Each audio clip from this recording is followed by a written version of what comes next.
May persons of interest na po ang pulisya sa tatlong pagsabog sa Lanao del Norte kahapon bago ang plebisito ngayong pong araw para sa Bangsamoro Organic Law. Ang pinakasariwang sitwasyon sa botohan sa ulat on the spot ng aking partner na si Rafi Tima. Partner?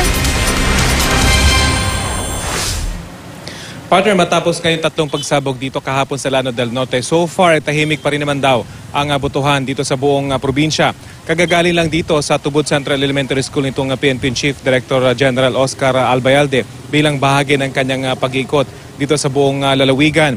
May persons of interest na nga raw yung Lanao del Norte PNP sa mga nangyaring pagsabog sa mga bayan ng Kauswagan, Lala at Sultan Naga de Maporo, pero hindi pa nila ito maisiwalat habang patuloy pa raw yung ginagawa nilang investigasyon.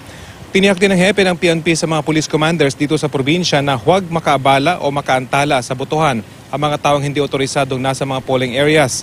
Ang COMELEC naman sinabing nagbukas on time at maayos ang botohan sa lahat ng 370 polling precincts sa buong probinsya. Ang susunod na kailangang abatan umano ay ang pagtransport ng mga balota mula sa mga presinto patungo dito sa Tubod kung saan isasagawa ang canvassing. Narito ang pahayag ni PNP Chief Oscar Albayalde. Lahat yan, accordingly, kaninang umaga, nagbukas ng alas 8 at we expect na magsara ng alas 3 mamaya. And as of this time, we have not recorded any incident in all the polling centers as of this morning. Samantala, diretsahan namang sinisi ni Lanao del Norte Governor Anguing de Maporo ang MILF na siya umanong may pakana ng mga pagsabog kahapon. Ayon sa gobernador ay wala na raw siyang ibang pwedeng maituro kundi ang rebelding grupo. Ang gobernador ang isa sa mga pangunahing tumututol na mawala yung 6 na bayan ng Lanao del Norte mula sa kanilang probinsya at sumali sa binubuong Bangsamoro Autonomous Region in Muslim Mindanao. Ang MILF naman ay maring itinanggi ang paratang. Dapat daw imbestigahan munang mabuti ang mga insidente at tiyaking mapanagot ang mga may gawa nito kahit wala namang nasaktan sa insidente. Kinumpirma din ng political arm ng MILF na may mga taga-suportang yes votes mula sa hari ng MILF na nagtungo dito sa Lanao del Norte pero hindi raw sila armado.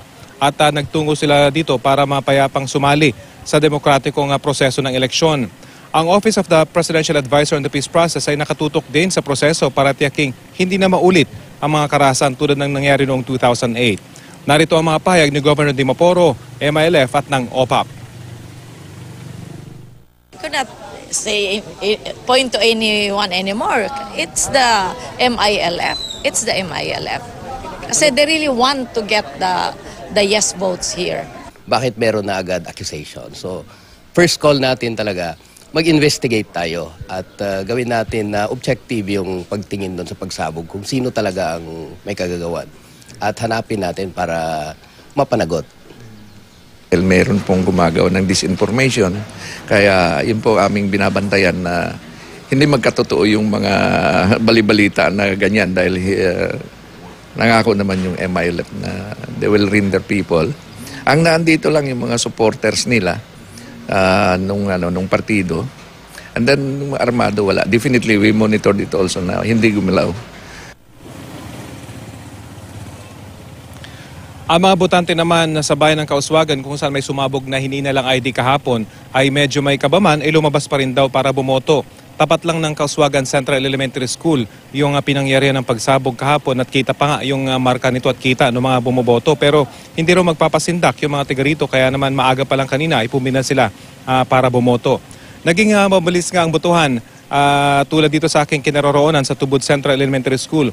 Ngayon pa lang 3 oras bago matapos itong botohan ay paisa-isa na lamang yung nakikita nating pumapasok dito sa may elementary school na ito. Dahil napakabilis naman yung kailangan gawing pagboto, 6 na tanong lamang yung kailangan sagutin ng mga botante. Partner? Yes, partner. Sabi nga ay scare tactic itong mga sinasabing pagpapasabog dyan. Sabi mo rin, hindi naman natakot yung ilan sa mga kababayan natin at lumabas pa rin. Pero ultimately, makikita ba natin kung talagang walang effect yung mga pagsabog na ito at hindi naman natakot doon sa number of voters na lumabas talaga? Yun ay inaasahan, partner, nitong COMELEC at ang sabi nila ay ine-expect nila na mataas, more than usual, yung voter turnout. Around the 90% siguro yung voter turnout kapag talagang lumabas lahat yung mga botante dahil nakakonsentrate naman kasi yung mga security forces dito sa Lanao del Norte.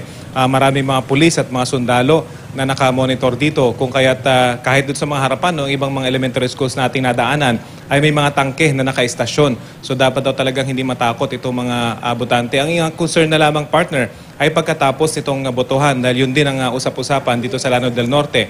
Kapag natapos na itong botohan ay baka magkaroon ng kaguluhan. Pero again, inassure naman ng PNP na mananatili yung kanilang puwersa, lalo na yung mga augmentation mula sa ibang mga rehiyon, at mananatili sila rito hanggat hindi nagno-normalize ang sitwasyon dito sa Lanao del Norte, partner. Oo. Partner, so nag-beef up pa, nagdagdag pa ba dahil dito sa mga nangyaring pagpapasabog ang ating mga pulis dyan?